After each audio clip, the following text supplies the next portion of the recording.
Ahí está. Bien, ahora sí. Entonces, les decía que así como empezamos la primera parte del curso con un pequeño recorrido histórico de cómo se constituyó el campo de la genética, ahora lo vamos a hacer con los estudios de herencia. Entonces, situar que, bueno, la primera persona que empieza a hablar de herencia es Gregor Mendel, ¿verdad? Es una de las primeras personas que empieza a experimentar con algunas especies de plantas para poder entender cómo la información genética, ¿verdad? Lo que hablamos al principio de los genes y todo eso, todo ese código, cómo se transmite de una generación a otra. Entonces, esto ocurre a mediados del siglo XIX y él empieza a experimentar con habichuelas o con plantas de arvejas eh, que él tenía como en el jardín del monasterio en el que estaba y empieza como a interesarse por entender cómo que algunas plantas eh, tenían flores blancas, otras tenían flores rojas y como algunas habichuelas, algunas arvejas eran amarillas, otras eran verdes y cómo es que siempre seguían siendo de ese mismo color y qué podría suceder si se cruzaran ambas especies. Entonces ahí digamos que es como el núcleo de las investigaciones que él comenzó a desarrollar y bueno, él termina definiendo tres leyes para entender cómo esos genes van a pasar de una generación a otra y lo más eh, práctico, digamos, desde el punto de vista de la medicina o el aporte como más grande que hizo al mundo de la medicina los estudios de Mendel, fue que podemos llegar a determinar las probabilidades con las que una característica se pueda presentar o no en una persona. O sea, podemos, gracias a los avances que hizo Mendel y todas las demás personas que vienen después de él a incursionar en el campo de la herencia, ahora podemos llegar a determinar con qué probabilidad una persona puede o no manifestar una enfermedad. ¿Sí? Y es un poco como lo que vamos a ir haciendo tanto en esta clase como en la siguiente, armar esos modelos en el que podemos analizar las probabilidades de heredar una característica u otra, que es al final como el uso, digamos, o la aplicación de la herencia en la medicina. Bien, sin embargo, Mendel, todos los hallazgos de Mendel y todo lo que él describió y la teoría que él fundamentó, eh, se encuadra, digamos, solo en un tipo de herencia particular, que es la herencia monogénica, que hace referencia a aquellas características que se transmiten en un solo gen. O sea, yo tengo un gen que va a determinar el color de mis ojos, y es un único gen. Si ese gen dice que son negros, son negros. Si ese gen dice que son azules, son azules. Y no hay otro que me diga, ah, no, pero también van a ser de este otro color, ¿verdad? No, es un único gen para una única característica. Mientras que existe otro campo, que es el segundo campo de la herencia poligénica, que hace referencia a cuando las características ya no están determinadas solo por un gen, sino que por una serie de genes, como por ejemplo la piel. La piel no es que yo tenga un gen que determine, ah, ok, tu color de piel va a ser un café claro o un café oscuro, ¿verdad? No, ya tengo una serie de genes, un grupo de genes que todos van a contribuir para determinar el tono exacto de mi piel. Y ahí entonces vemos esa imagen con esos diferentes tonos de piel y como cada tono es totalmente diferente a otro, aunque a veces parecieran ser muy similares, en realidad son todos diferentes y cada uno de esos genes está determinado, perdón, cada uno de esos colores o esos tonos están determinados por una serie de genes. No es un único gen que le dice, ok, tú vas a tener un Pantone 64-5C. No, hay una serie que termina relacionándose para que ese tono se manifieste como tal. Bien, entonces este campo de la herencia poligénica, que es el que vamos a estudiar la próxima clase, ese empieza a surgir justo después de los experimentos de Mendel en el siglo XX, los estudios de Morgan con la mosca de la fruta, la Drosophila melanogaster, rompieron, digamos, con muchas de las leyes que Mendel había propuesto y se dieron cuenta que las rompía porque ya no era solo un gen el que estaba involucrado, sino que había más. Y ahí entonces empieza otro campo que tiene otras particularidades tiene otras formas de describir los patrones de herencia y tiene otras formas de calcular las probabilidades. Y todo eso lo vamos a ver en la siguiente clase, ¿sí? Entonces, hago esta distinción aquí solo para que nos quede claro que lo que vamos a discutir hoy aplica solo para la herencia monogénica, solo para la herencia que se transmite en un solo gen, ¿sí? Ya la otra semana va a ser como que todo lo de hoy no va a valer en el campo que vamos a estudiar en la siguiente clase. Entonces, solo para que no se nos vayan a cruzar ahí esos dos espacios. Bien, entonces antes de adelantarnos, vamos a retomar algunas definiciones que ya hemos estado hablando en el curso, que ahora vamos a volver a traer la atención a ellas para empezar a utilizarlas con un poco más de propiedad de aquí en adelante. Solo voy a tomar un poco de agua.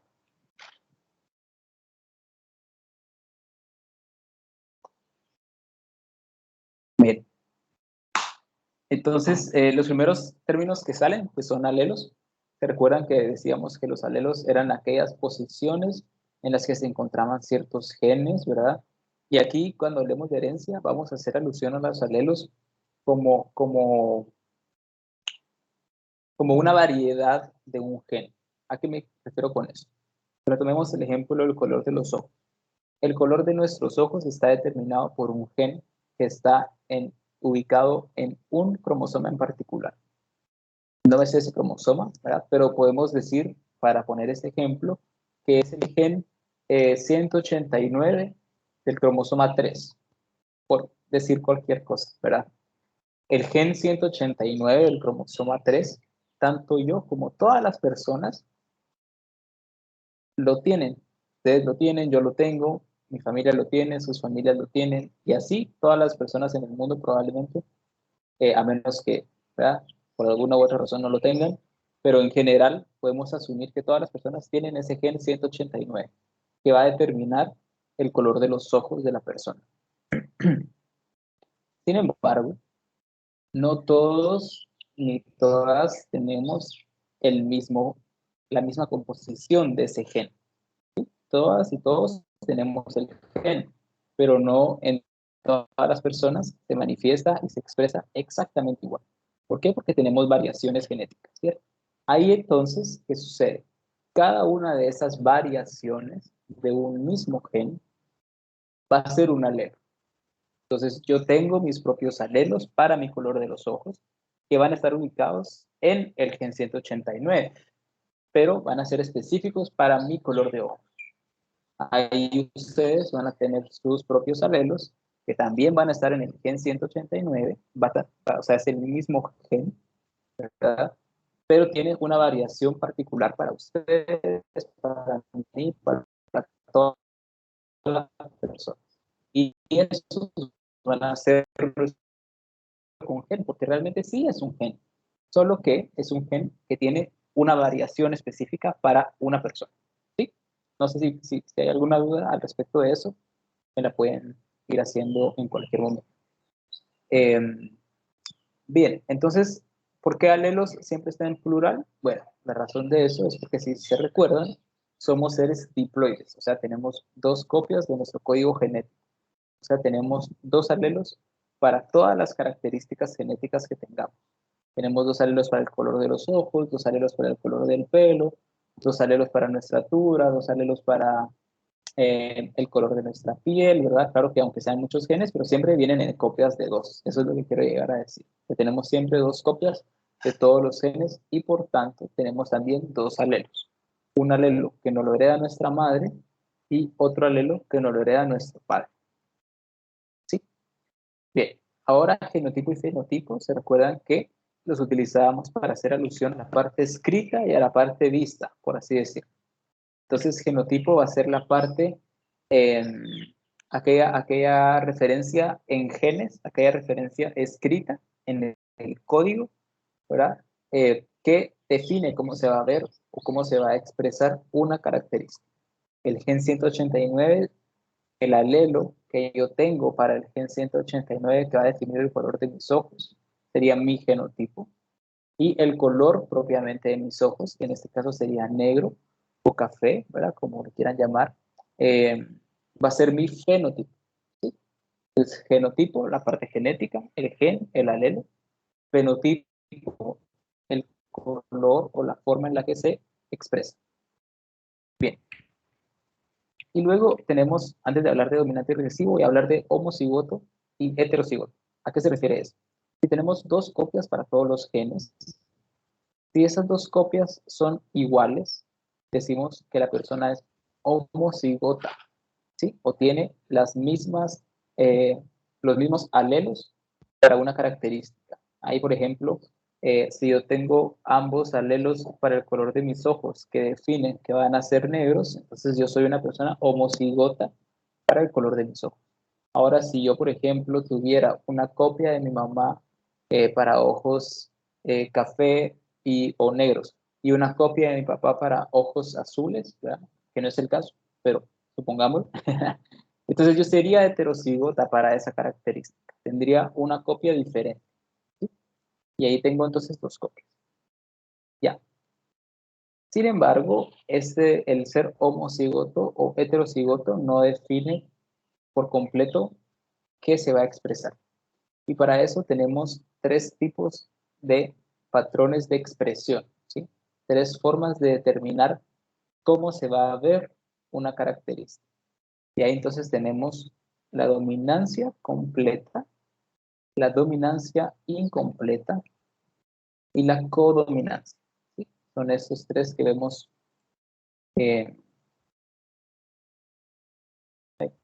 no, acá. Dominancia completa, codominancia y dominancia incompleta. Entonces, en la dominancia completa, tenemos un patrón en el que existe un tipo de alelo que es dominante y un tipo de alelo que es recesivo. Y en la dominancia completa, los alelos dominantes siempre se van a expresar sin importar si la segunda copia es un alelo dominante o un alelo recesivo. O sea, el dominante es dominante completo y se expresa siempre. Siempre que una persona tenga en su genotipo al menos un alelo dominante, ese se va a expresar.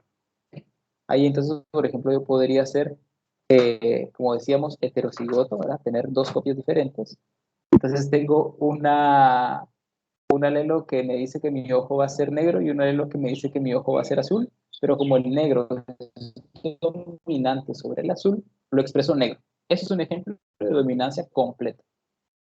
En la dominancia completa, los genes recesivos eh, se expresan solo cuando están solos. O sea, tengo que tener ambas copias de un gen recesivo, o de un alelo, mejor dicho, recesivo, para que se exprese. Ahí entonces yo tendría que tener tanto una copia de mi mamá de ojos azules como una copia de mi papá de ojos azules para yo tener ojos azules. ¿Sí? Eh, entonces eso, va. Esa es la dominancia completa y la dominancia incompleta. Veamos unas imágenes entonces. Voy a saltarme acá, luego regreso a estas. Entonces, en la codominancia, yo tengo que ambos alelos son dominantes. No tengo un dominante y un recesivo, sino tengo que ambos son dominantes. En este ejemplo tenemos una gallina que tiene sus alelos, ambos alelos negros para el color de las plumas. Ambos son dominantes. Y tengo una gallina que tiene ambos alelos blancos para el color de las plumas, un gallo, mejor dicho. Y también ambos son dominantes. Cuando estas dos dominante blanco, un gen dominante negro. Y como tenemos un patrón codominante, ambos se expresan. O sea, tanto el blanco como el negro se expresa en este fenotipo. Yo veo plumas negras y veo plumas, solo que están distribuidas en franjas. Por ejemplo, cuando vemos manchas en perros, en gatos o en caballos, ¿verdad? Que tienen el pelo como de un color y de repente aparecen otros colores, eso también podría ser un ejemplo de codominancia. Ambos alelos son dominantes, ambos se expresan. ¿Sí? ¿Y qué pasa con la dominancia intermedia? En la dominancia intermedia tengo las mismas condiciones iniciales.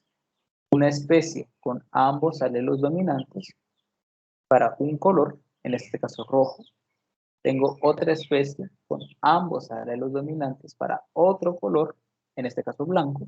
Cuando estas se cruzan, obtengo especies que tienen un alelo dominante para un color y un alelo dominante para otro color.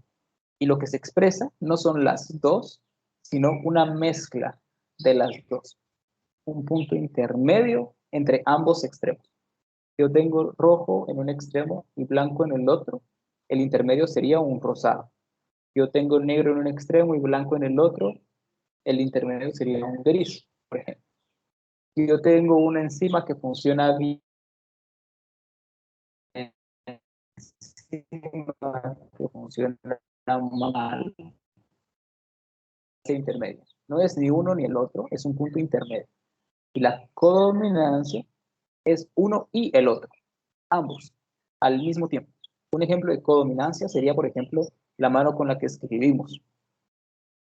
La mano derecha sería dominante, la mano izquierda sería recesivo, pero podemos tener dos alelos dominantes para la mano con la que escribimos y entonces podemos escribir con las dos.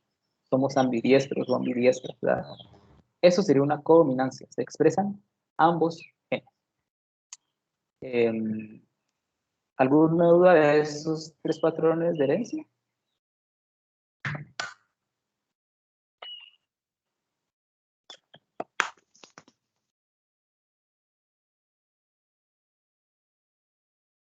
Ya, vamos bien entonces. Va, voy a seguir. Entonces, aquí tenía esta imagen como para recordarles, ¿verdad? Que el cromosoma está compuesto por dos cromátidas. Dentro de un cromosoma vamos a tener varios alelos, varias posiciones en donde se localizan esos genes. Entonces ahí, ese gen 1 sería un gen cualquiera y cada quien va a tener alelos diferentes para este mismo gen. Es esta misma estructura, pero con sus variables. Perdón. Bien. Y luego de este lado tenemos un ejemplo para hablar de homocigoto, heterocigoto, dominante y recesivo. Entonces, los experimentos que hizo Mendel, como les decía, los hizo con arvejas o con habichuelas. Y él tenía habichuelas amarillas y habichuelas verdes. Y él se daba cuenta que siempre las habichuelas verdes, cuando él sembraba una semilla, las habichuelas que salían de esa semilla eran verdes. Mientras que cuando sembraba una semilla amarilla, las habichuelas que obtenía de esa semilla amarilla eran amarillas también. Entonces se empezó a preguntar cómo será que siempre van a ser así, ¿verdad? ¿Y qué pasa si las cruzo? ¿Qué color va a salir? ¿Me va a salir una mezcla entre amarillo y verde? ¿O me va a salir uno de los dos colores? Y entonces por ahí fue como donde él empezó a hacer el experimento, ¿cierto? Entonces él se dio cuenta que eso iba a depender, digamos, no iba a ser una mezcla tan directa como él la pensaba, sino que a veces obtenía semillas amarillas, a veces obtenía semillas verdes, a veces obtenía solo semillas amarillas y él no se lograba explicar el por qué. Con el tiempo y con aportes de otros grupos de investigación, pues ya podemos nombrar esto tal cual lo vamos a nombrar ahora en la imagen, pero que sepan que esto empezó así como de un... Pero ¿qué es lo que sucede con esa herencia, digamos, con esa herencia del color? Pues bien, más adelante descubrimos que el color de las habichuelas está determinado por dos posibles alelos. Un alelo es dominante, es el que está representado por una A mayúscula. Ese alelo va a determinar un fenotipo amarillo de la habichuela. Y tenemos un segundo alelo, que es un alelo recesivo, que está representado por la A minúscula, y ese va a codificar para el color verde. Entonces, las semillas que estaba utilizando Mendel podían tener o un alelo dominante o un alelo recesivo, ¿verdad? Podían ser dos dominantes, dos recesivos, o podía ser uno y uno, ¿verdad? Tenía toda esa posibilidad. Pero la idea es que siempre tenía dos alelos, o sea, eran diploides.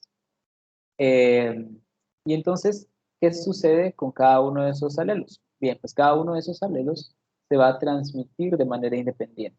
Pensemos ahora en la meiosis, que sabemos que tenemos como una célula que tiene dos copias de material genético y que al final va a producir, dependiendo, ¿verdad? Pero vamos a decirlo como una forma más sencilla, al final tenemos 4 células, cada una con una copia del material genético. O sea, cada progenitor, progenitora, divide su material genético, divide sus alelos para transmitirle un alelo a su descendencia. Yo voy a transmitir un alelo de mi descendencia y la persona con la que yo procree va a transmitir otro alelo para que nuestra descendencia tenga 2 alelos. ¿Sí? Así es como funciona un poco esa herencia.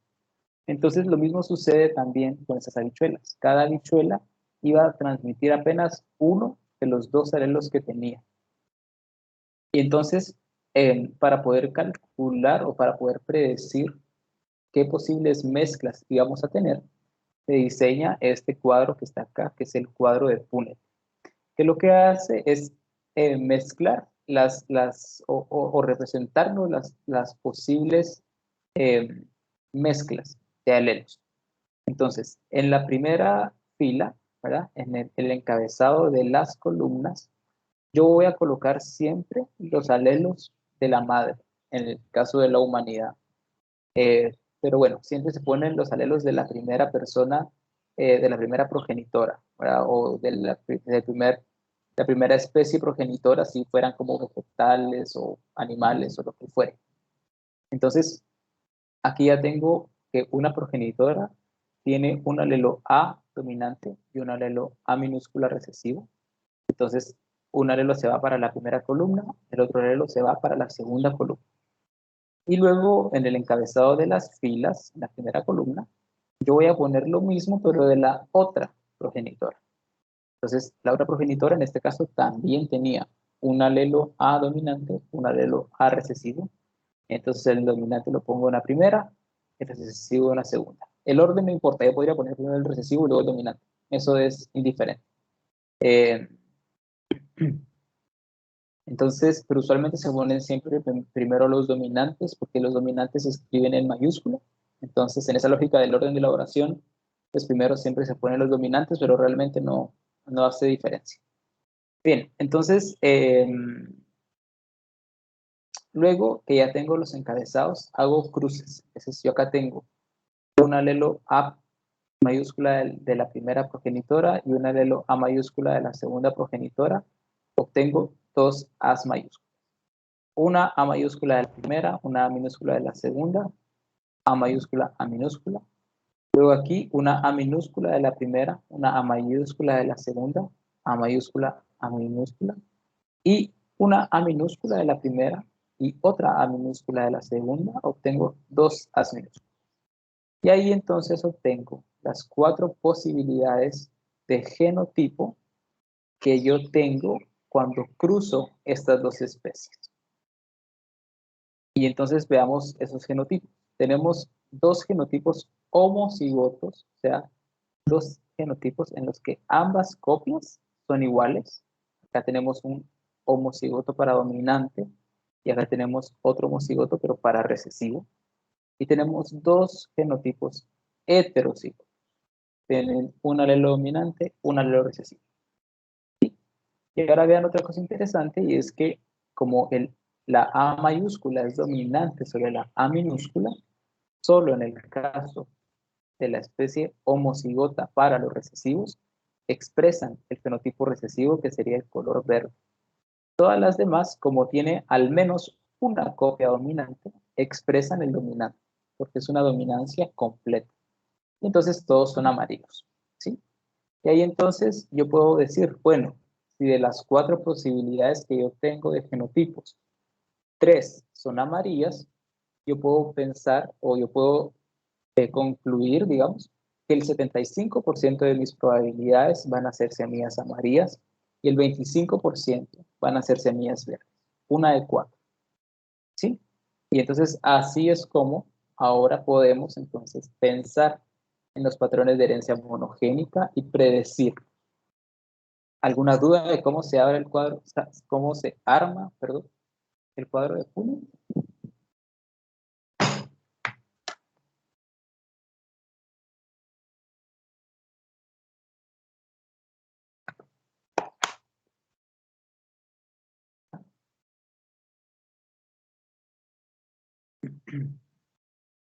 Avanzando entonces.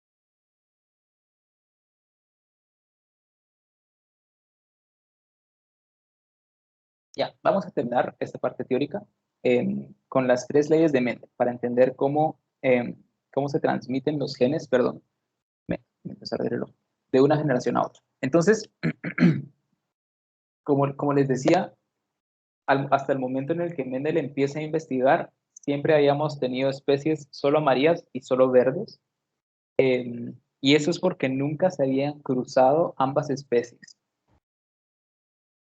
Y ahí entonces, cada una de esas era siempre homocigota. Las amarillas siempre tenían genes amarillos y las verdes siempre tenían genes verdes y por tanto cada una era homocigota. Estos estudios de los alelos en la monogenética, en la herencia monogénica, cuando se llevan a animales, se hablan de estudios de pedigrí, porque un sinónimo, digamos, de los homocigotos, perdón, un sinónimo para una especie homocigota sería una raza pura, ¿verdad? Que es como el término que se utiliza, que son especies en las que los mismos genes se transmiten y siempre tienen genes homocigotos, no tienen genes heterocigotos. Pero bueno, me gusta más como pensar en homocigoto y heterocigoto, porque luego lo de la raza pura se puede como, se nos hace bolas. Entonces, bueno, pero digamos que hasta este momento esas especies de las habichuelas eran razas puras o eran homocigotas. Entonces, tanto las amarillas tenían sus dos copias dominantes A, como las verdes tenían sus dos copias recesivas A minúsculas. Entonces, la primera ley de Mendel nos dice que cuando se cruzan dos especies homocigotas o dos razas puras, la primera generación, a pesar de que ambas son razas puras, pero de diferentes razas o de diferentes especies, ¿verdad? Esta primera generación, toda es exactamente igual en genotipo y en fenotipo. Y eso se cumple siempre que sea herencia monogénica. Veamos un par de ejemplos. Regresemos acá a unas diapositivas. Veamos acá. No, acá no. Acá. Yo tengo una especie homocigota para alelos rojos y tengo una especie homocigota para alelos blancos. Cuando yo hago el cuadro de Punnett, se va un alelo de la primera, el segundo alelo de la primera, un alelo de la segunda, el segundo alelo de la segunda y los cruzo. Y vean que toda la generación que sale, toda la descendencia, van a tener una copia de cada uno. Y por tanto, todos van a tener el mismo genotipo. Y sin importar si es una dominancia completa o si es una codominancia o una dominancia intermedia, toda la descendencia va a tener también el mismo fenotipo. En este caso, como es una dominancia intermedia, pues todas son rosadas. Pero si uno de estos dos fuera dominante, se expresarían todas con el gen dominante, ¿verdad? Entonces,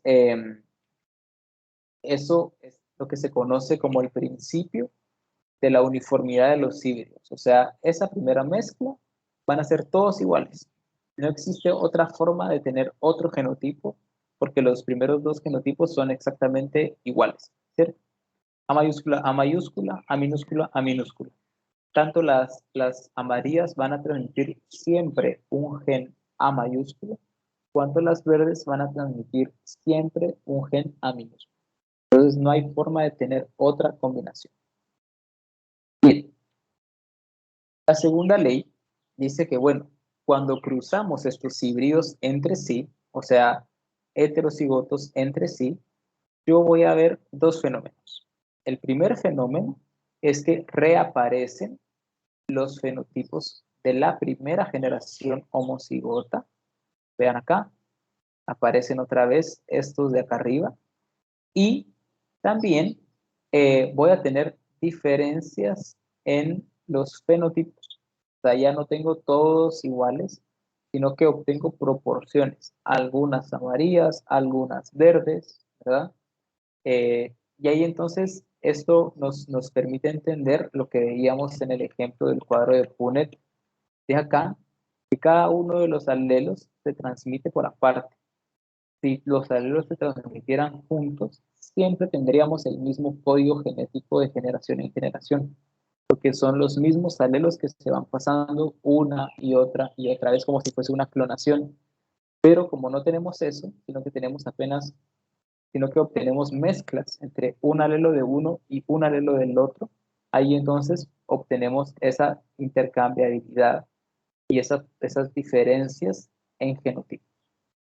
Y por tanto, entonces, en la segunda generación, en esa segunda mezcla, obtenemos diferentes proporciones.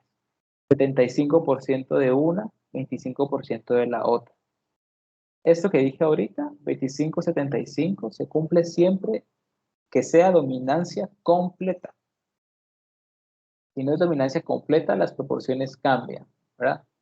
Eh, pero en términos generales, cuando es una dominancia completa, se obtiene 75% de un fenotipo y 25% del otro fenotipo.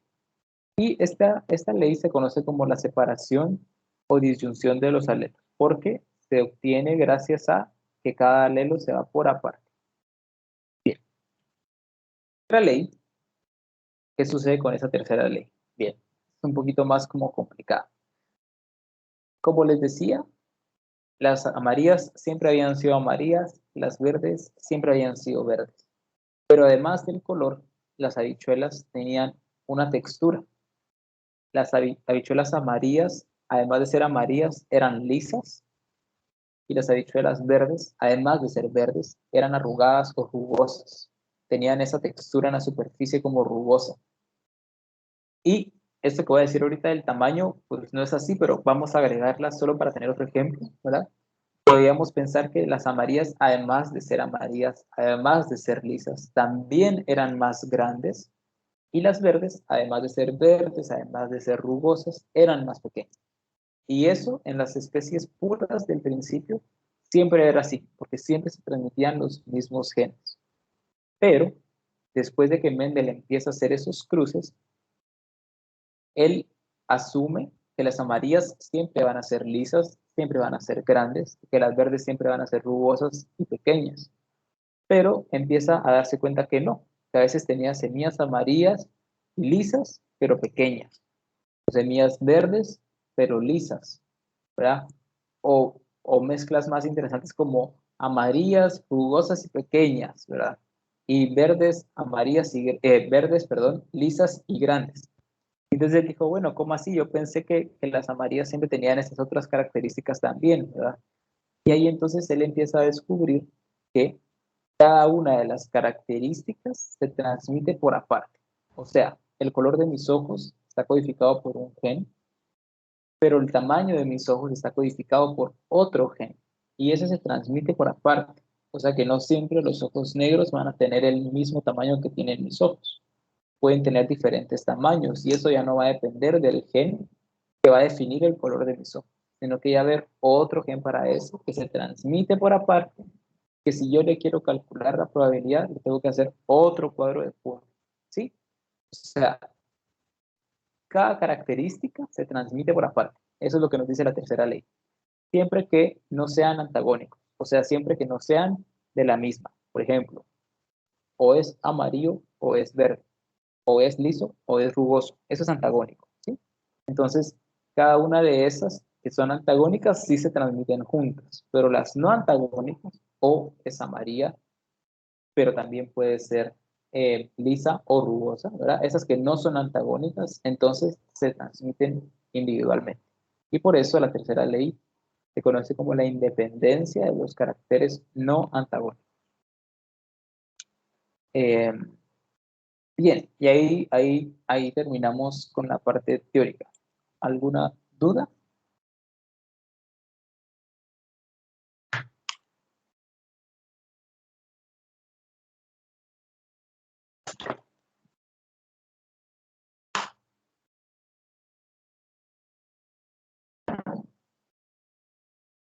Bien, entonces, ¿qué vamos a hacer en la práctica de hoy? Hoy vamos a ir a buscar características de herencia que se transmiten de manera monogénica, o sea, características que dependen de un solo gen. Primero las vamos a buscar en nosotras y nosotros mismos y luego las vamos a buscar en nuestra mamá y en nuestro papá, si es que están disponibles para hacerlo. O sea, si están cerca y lo puedo hacer, lo hacemos. Si no está mamá o no está papá o no está ninguno de los dos, no pasa absolutamente nada. Podemos utilizar, no utilizar, podemos pedirle favor a otras dos personas que nos dejen buscarle estas características y en lugar de poner aquí las características de mamá y papá, ponemos las características de alguien más. ¿Sí? La idea es que aprendamos a hacer esta búsqueda y que aprendamos a interpretar cuáles son dominantes y cuáles son recesivos. ¿Sí? No importa si es en mamá y papá o en alguien más, porque la idea va a ser buscar los caracteres. Y ahorita voy a explicar cada uno, pero solo quiero dar las instrucciones generales. Y la segunda parte es armar un cuadro de Punnett para determinar las probabilidades de heredar un tipo de sangre u otro, ahí sí, de su mamá y de su papá. Entonces, vamos a ir viendo cómo se hace cada uno de estos. Primero, en estas características, pues como les digo, son de herencia monogénica, o sea que existe un único gen para definirlas. El pico de viuda hace referencia a a la línea de la implantación del pelo. Ustedes tienen que hacer el pelo hacia atrás y ver esta línea que aparece acá. Si la línea es recta, eso quiere decir que no hay pico de viuda y es un gen recesivo. O sea, que no aparezca línea sería un fenotipo recesivo. Si, por en cambio, aparece el pico de viuda, este pequeño piquito que se mira como en el centro de la implantación, yo lo tengo, no sé si se alcanza a ver, pero ¿verdad? Este pico, si lo tienen, eso es un fenotipo dominante. Entonces yo, por ejemplo, que tengo el pico de viuda, marcaría acá una X o un cheque en la columna dominante, porque expreso ese fenotipo para esta característica. ¿Y qué pasa? Bueno, ahora voy a buscárselo a mi mamá. Ya, lo tiene. Entonces escribo dominante. Luego veo a mi papá y digo, no, no lo tiene. Entonces él es recesivo, ¿sí? Porque él no lo expresa. Así hay que hacer con todas las características. Entonces, les voy a explicar cómo se buscan cada una de estas y luego les voy a explicar cuáles son dominantes y cuáles son recesivas para que lo apunten y les quede de referencia cuando ustedes vayan a hacerlo, ¿sí? Entonces, pico de viuda, ya lo dijimos, ese piquito que aparece aquí en la implantación del pelo, cuando aparece es dominante. El lóbulo de la oreja, hay algunos lóbulos que cuando uno los intenta separar, se separan, ¿verdad? De la piel de la cara, y hay otros que no, que están unidos. Si se separa, es dominante. Si se queda, si está pegado, es recesivo. Enrosca la lengua nu es si pueden o no hacer esta forma con su lengua. Si lo pueden hacer, es recesivo. Si no lo pueden hacer, es dominante. El pulgar ponero se refiere a que cuando ustedes hacen, levantan el pulgar así, si se queda recto, es dominante. Mentira, es recesivo. Si se dobla, es dominante. O sea, si ustedes ponen el dedo pulgar y en lugar de verlo recto, lo ven como más para atrás, eso es dominante. Bien, luego el pelo digital, si les aparece pelo en los dedos, ¿verdad? Eso es dominante. Si no tienen pelo en los dedos, eso es recesivo. Luego la pigmentación del iris, si son oscuros como negro o café, eso es dominante. Si son iris claros como azul o verde, es recesivo. Luego el dedo meñique doblado, ustedes tienen que poner sus dos dedos meñiques a la par del otro, uno a la par del otro. Si la última falange, la falange distal, se separa, eso quiere decir, es un meñique doblado, eso sería recesivo. Si por en cambio el meñique se queda pegado, porque están los dos rectos, eso sería dominante. Luego la longitud relativa del dedo índice, ustedes tienen que poner sus manos de esta preferencia a la derecha Eh, y ver si el índice es más largo que el anular, ¿verdad? Si el índice es más largo que el anular, eso es dominante. Si el índice fuera más corto, eso es recesivo. Luego, hoyuelos faciales, si se les forman hoyuelos al sonreír, es dominante y no recesivo. Luego, el dedo gordo del pie más corto, si el dedo gordo del pie es más corto que el dedo que le sigue, eso es dominante. Si el dedo gordo fuera más largo, es recesivo. Luego, pecas o lunares, si tienen pecas en el rostro o lunares en el rostro, solo en el rostro, eso sería recesivo. Aquí es al revés. Si lo tienen, es recesivo. Si no lo tienen, es dominante. Luego, lateralidad, derecha es dominante sobre izquierda, y si tienen las dos, o sea, si son ambidiestros o ambidiestras, sería codominante. Luego, pie plano, si tienen el pie plano, es dominante. El color de cabello, los colores oscuros, como el negro o el café, también son dominantes sobre los colores claros, como el rubio y el pelirrojo. Y el grupo sanguíneo A y B es dominante sobre O. Entonces, si son tipo A, si son tipo B, eso sería dominante. Si son tipo O, sería recesivo. Y si son tipo AB, eso es codominante. O sea, ambos dominan. ¿Alguna duda de cómo se busca cualquiera de estas? Sí, yo en lo de la Ujú. lateralidad no escuché bien cómo era. Lateralidad. Ajá, Eso es con qué mano se escribe. Si es con la derecha, es dominante. Si es con la izquierda, es recesivo. Y si pueden escribir con las dos, es codominante. gracias. Bueno. ¿Podría repetir el del lóbulo de la oreja? Ya. Entonces, los lóbulos de las orejas, si están, ustedes lo tienen que tomar e intentar separar de la cara. Digamos que esta es la piel de la cara. Este es el lóbulo de la oreja. Si se separa, es dominante. Si está pegado y ustedes no lo consiguen separar, eso es recesivo. Gracias. Bueno. ¿Alguna otra? Con la longitud relativa del dedo índice, por favor. Va. Entonces, la mano así hacia enfrente, de preferencia a la derecha, y ustedes van a medir el dedo índice y el dedo anular. Si el índice es más largo que el anular, ¿sí? Eso es dominante. Si el índice es más corto que el anular, eso es recesivo. Y el de Disculpe, la...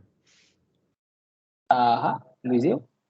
Sí, disculpe, el de la lengua era, si se podía, era dominante o recesivo. O sea, No, si se era podía. recesivo.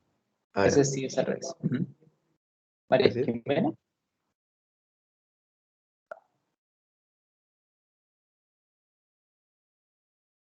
¿Podría explicar de nuevo lo de materna y paterna? Sí.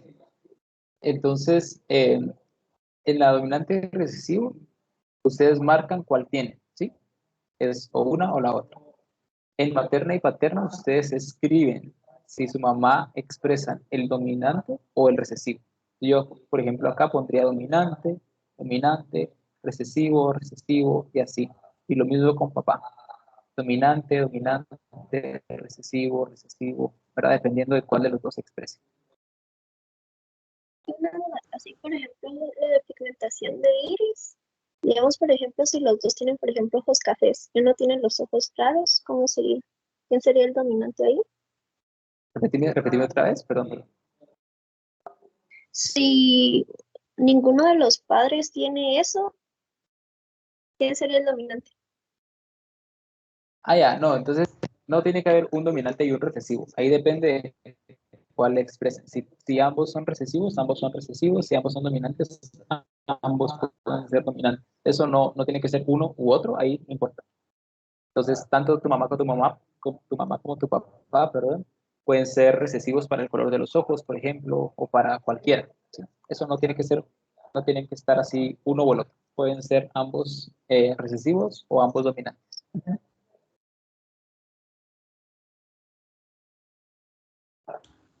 O sea que pueden haber características que estén en ambos padres. Por ejemplo, el pulgar puede ser dominante para papá y mamá. Eso, ajá, Gracias. sí. Pueden ser dominantes para los dos o pueden ser recesivos para los dos. Eso no importa. Eso más bien va a ir dependiendo. La idea de este cuadro, ajá, decime si te pregunto.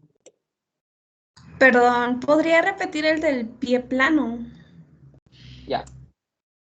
Entonces, el pie plano es cuando es más fácil verlo con una huella.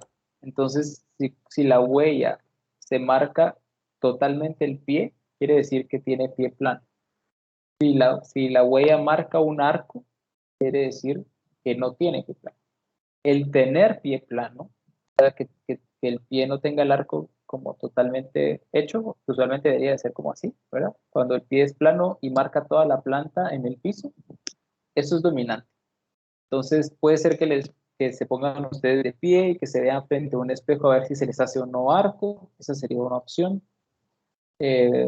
Lo ideal es como marcar una huella, ¿verdad? Pero bueno, eso va a ser como complicado, entonces con que se vean o pedirles que se pongan de pie y ustedes ya ven si se les marca o no arco. Si se les hunde toda la planta del pie en el piso, es pie plano y es dominante. Si por en cambio se les marca un arco, pero claro que el arco es en la parte interna del pie, ¿cierto?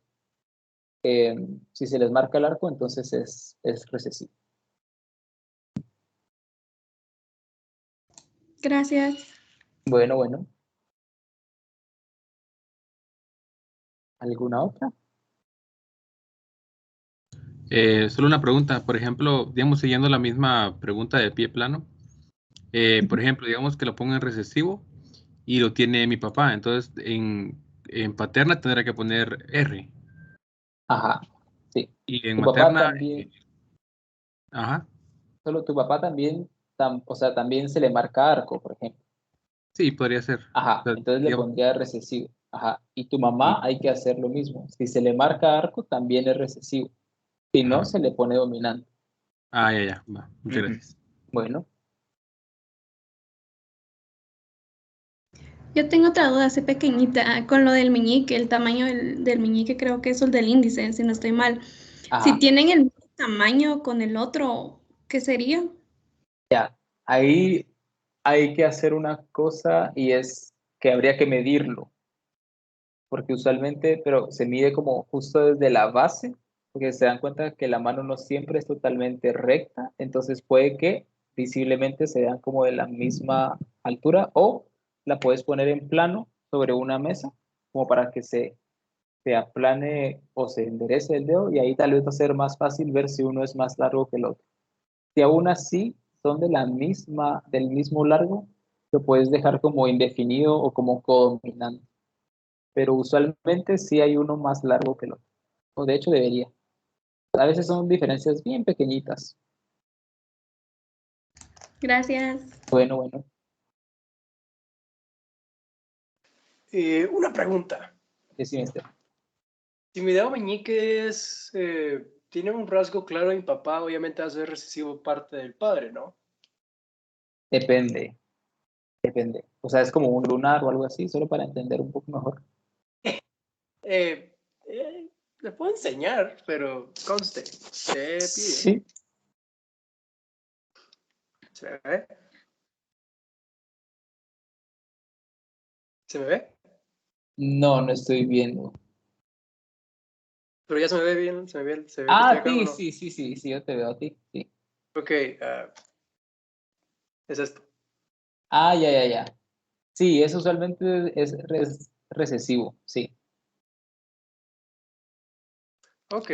Y esta práctica sí es individual, ¿verdad? Eso sí es individual, sí. Ok, Eso es recesivo y en la que te preguntas sobre el meñique pones recesivo, ¿verdad? Y marcas a tu papá como recesivo también. Ujú. Ok. Buenísimo. Ok. ¿Para cuándo? Es para Y el domingo. esta práctica sería para este domingo. Toda la semana, porque a veces es como, a veces viven lejos de sus papás, o a veces no están todo el tiempo, o no van a estar ahorita quizás, o como sea, entonces tienen como el domingo para poder hacer. Ok, ¿y se entrega a las 11 horas o a la qué hora? Sí, a las 11, creo que le dejé 11:59, pero siempre revisen para estar como con la certeza. Ya la- Yo me recuerdo que dejé 11:59, pero puede que me equivoque. Dejó a las 00 horas, herencia monogénica. Ah, ya, entonces se entrega el domingo a las 00, ya, entonces se entrega, la última fecha de entrega va a ser el sábado. Ahí tienen cuidado con eso. Ok, Mm, Sábado 11:59, claro. O la dejé el ok. lunes a las 00 horas. No, dice domingo usted. Ah, ya, no, entonces sí. Ok. Bueno. ¿Alguna otra duda?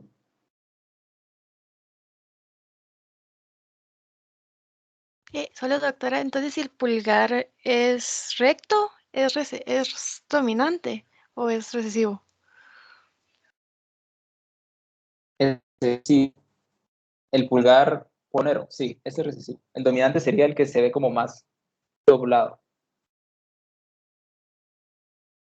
Ya, gracias.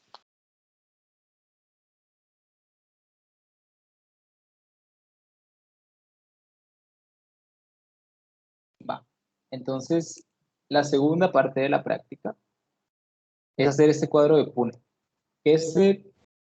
Intentemos como ir haciéndolo ahorita mientras yo se los voy explicando. Entonces, vamos a poner acá un ejemplo en la presentación. Déjenme regresar a la presentación.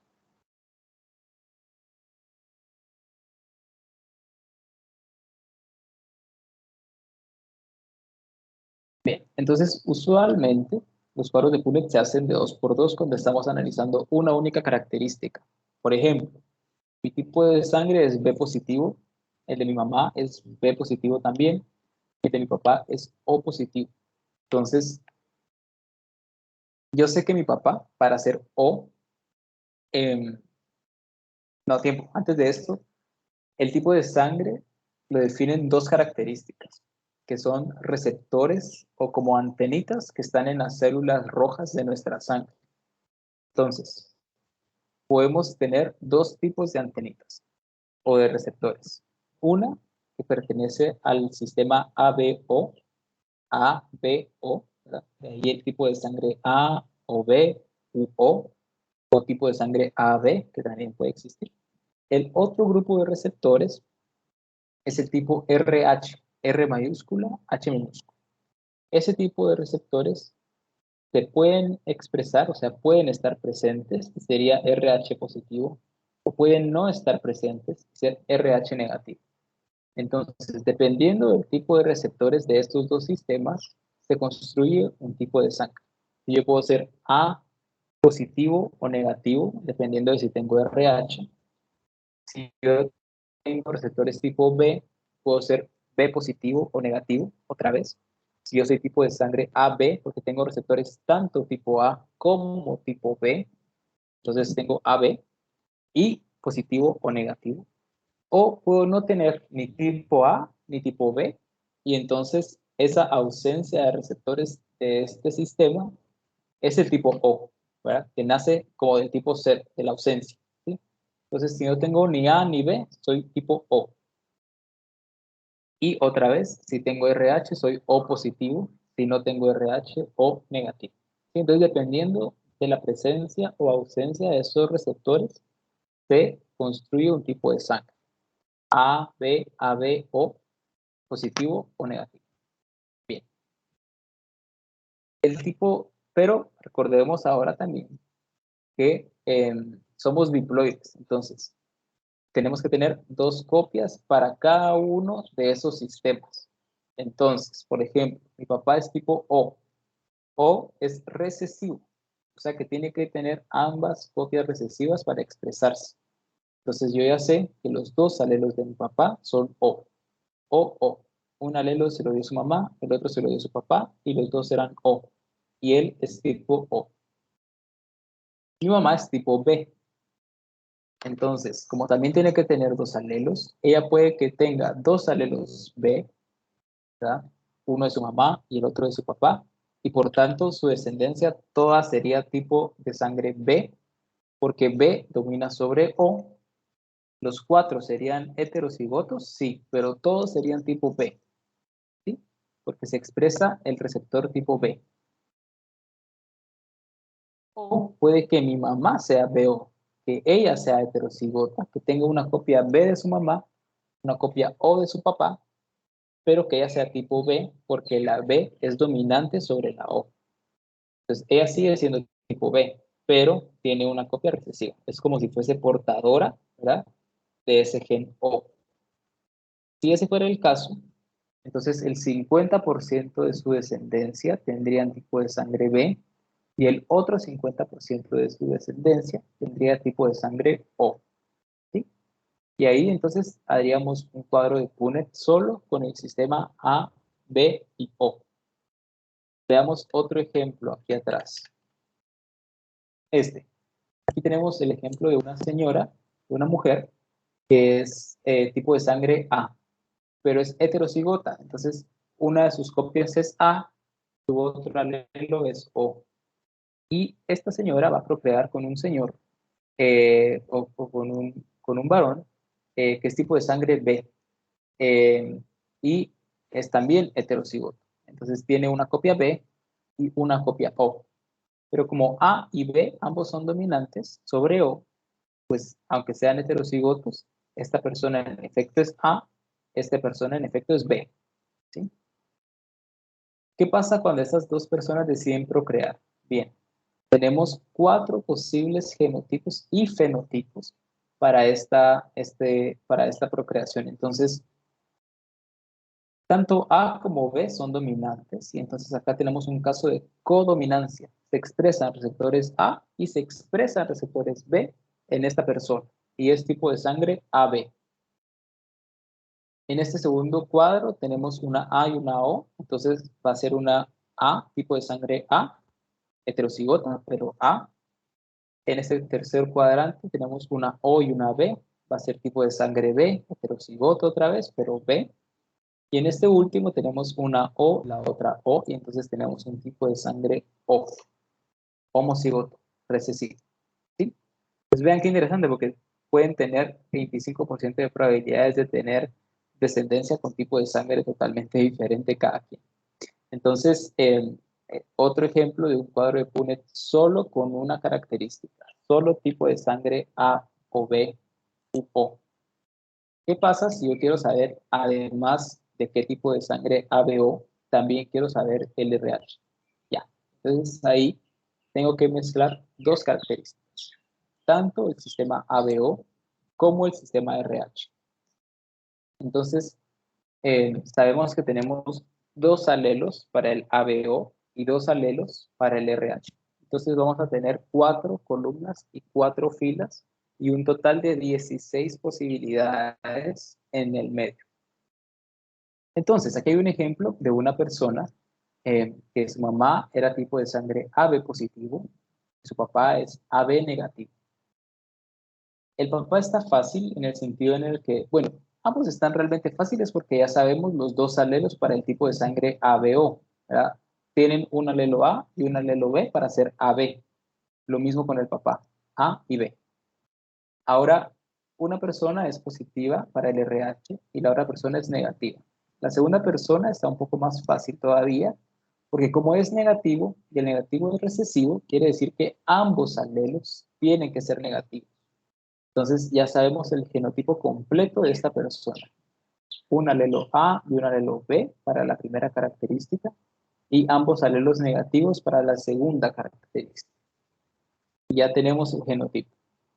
Ahora la mamá es un poco más difícil en el sentido en el que es positiva, entonces puede que sea homocigota, ambas copias positivas, o heterocigota, una positiva, una negativa, y de todos modos expresarse como positiva porque es dominante, ¿sí?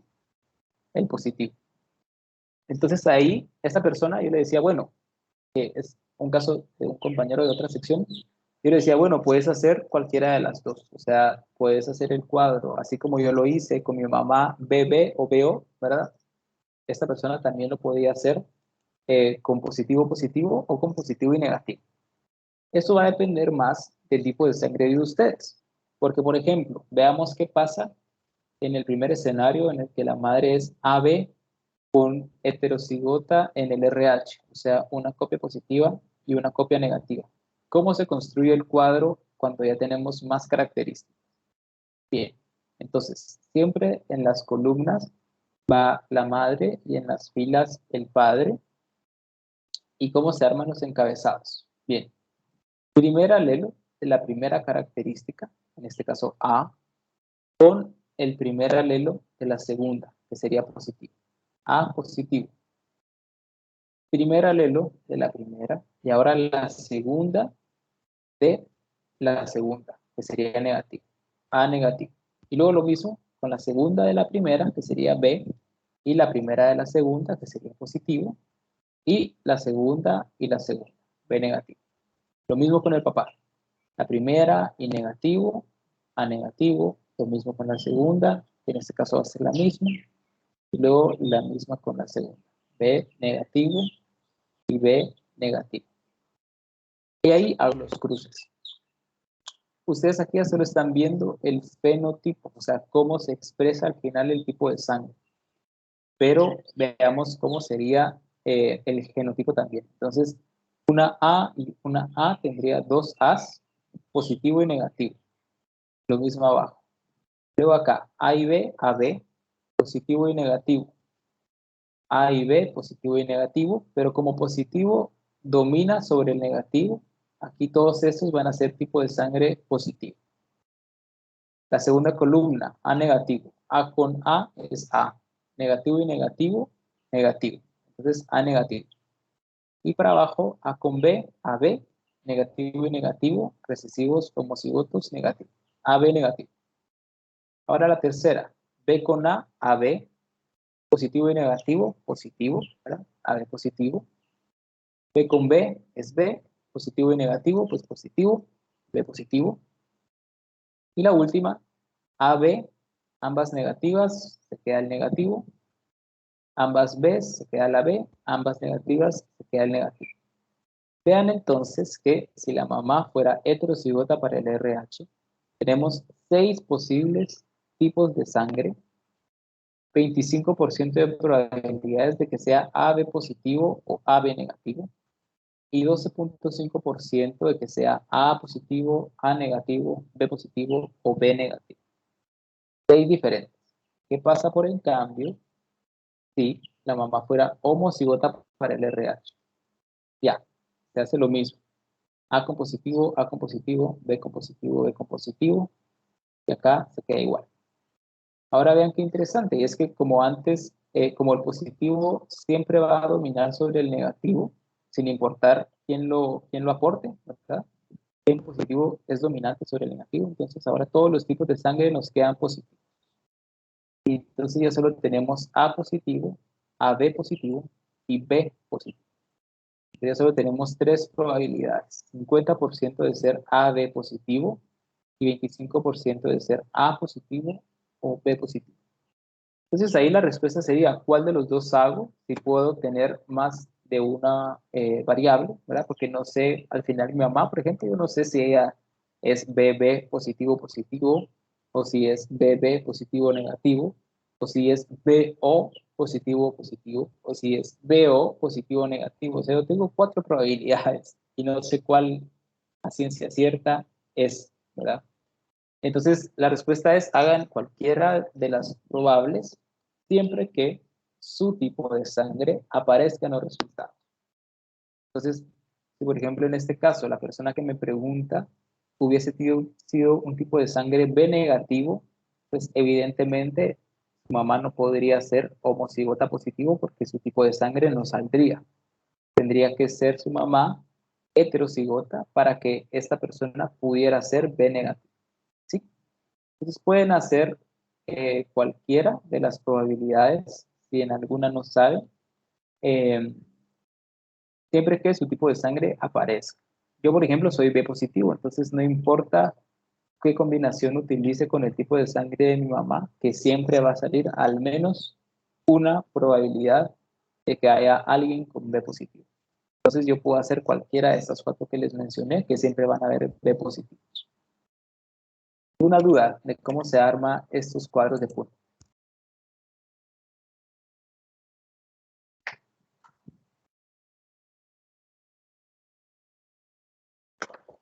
Yo sí tengo una duda. O sea, Yo también. si mi mamá es A positivo, tengo que poner A positivo y también negativo, o tienen que ser positivos los dos. Como sea, depende, digamos, tu tipo de sangre, ¿cuál sería? Les digo. El mío es A positivo.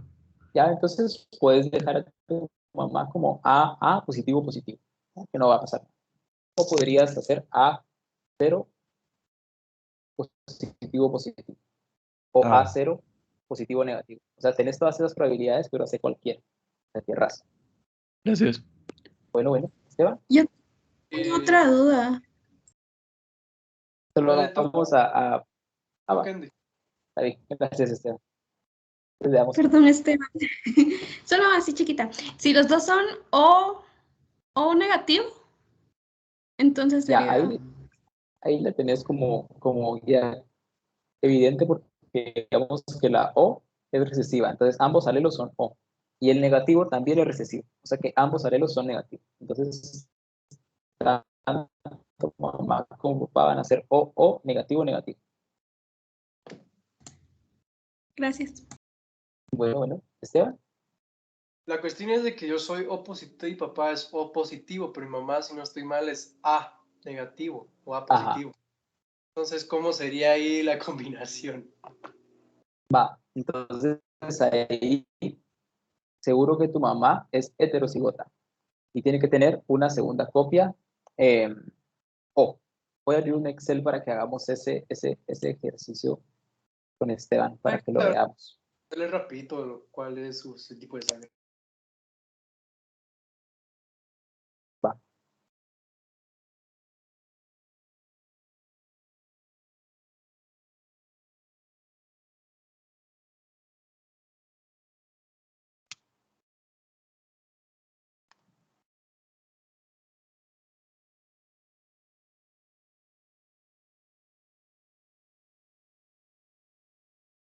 ¿Alguna otra duda mientras tanto?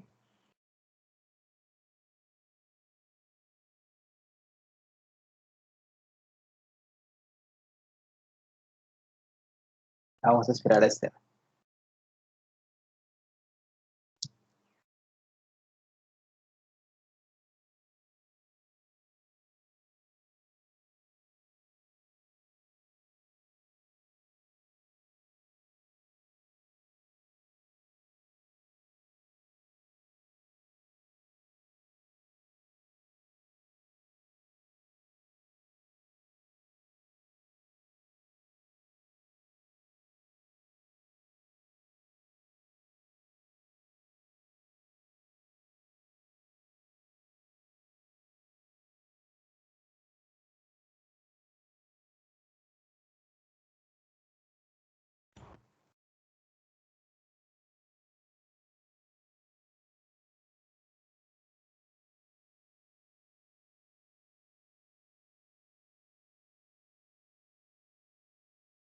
Sí, ya fui a preguntarle y ella es A positivo.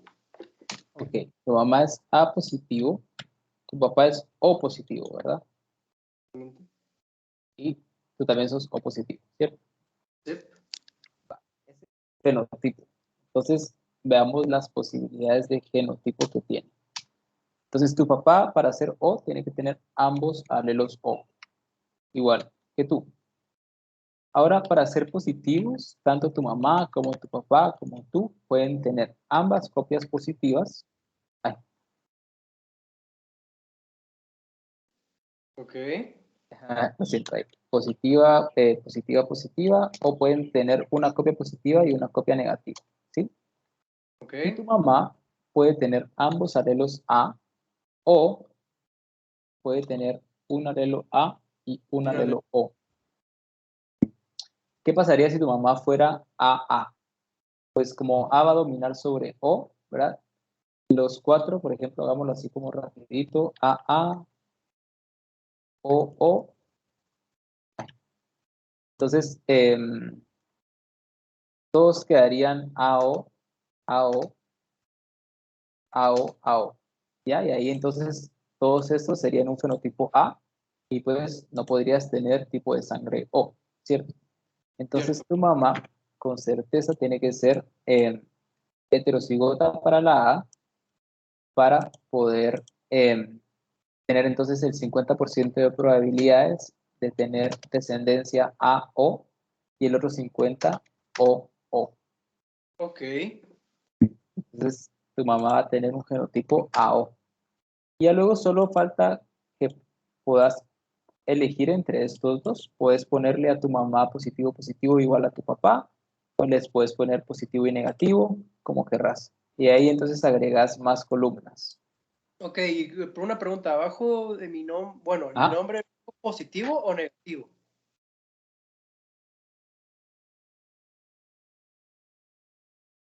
depende, ¿tú qué tipo de sangre sos?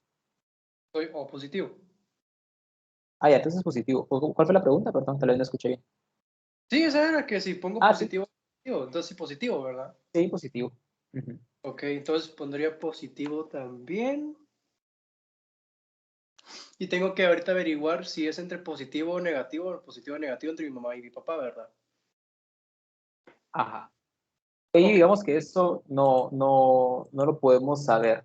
O sea, no hay cómo saber si son homocigotos o heterocigotos en ese sentido. ok. Entonces puedes Y, hacerlo con cualquiera de los dos. ok, entonces tengo que poner la misma, tengo que poner esta tabla que estoy viendo acá, segunda parte de cuadre.net. ¿Tengo que hacerla exactamente igual, pero con mis datos? ¿O solamente tengo que poner estos datos que Eso. tengo acá? No lo tienes que hacer con tus datos. Ujú. Ah, ok, Sí. Y calculas las proporciones de los resultados. Porque no te va a quedar igual a la mía, te va a quedar diferente. ok, ¿y esa línea cómo usted la hizo? ¿Cuál línea esta? Sí, Acá en bordes, más bordes. Y aquí pones esta. ok, Sí. muy bien. Bueno. ¿Alguna otra duda?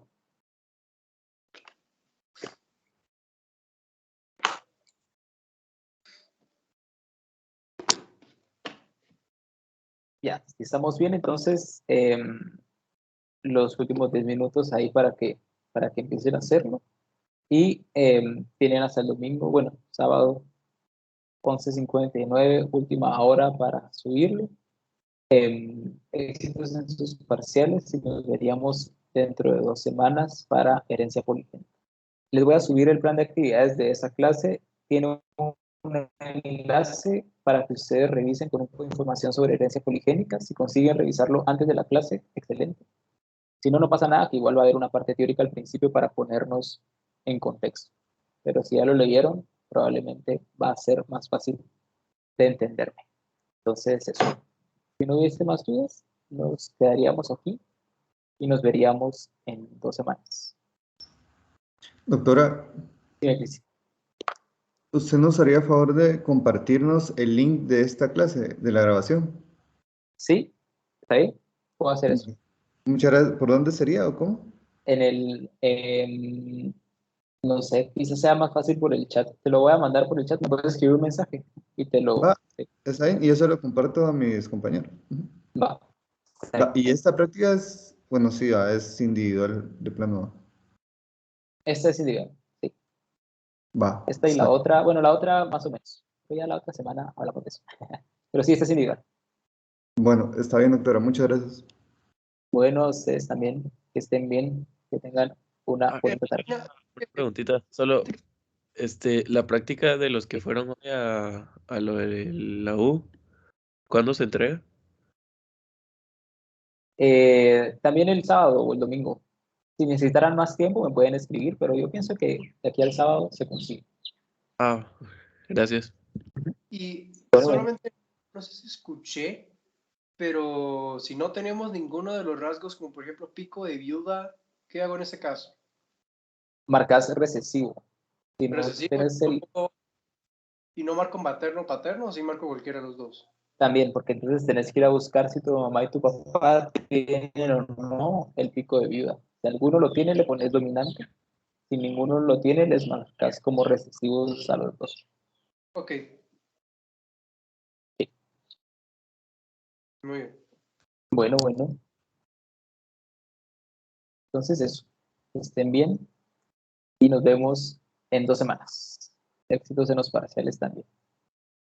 Feliz día para Gracias. ustedes. Feliz día. Gracias, igual para ustedes, que estén bien. Feliz día. Igualmente, gracias.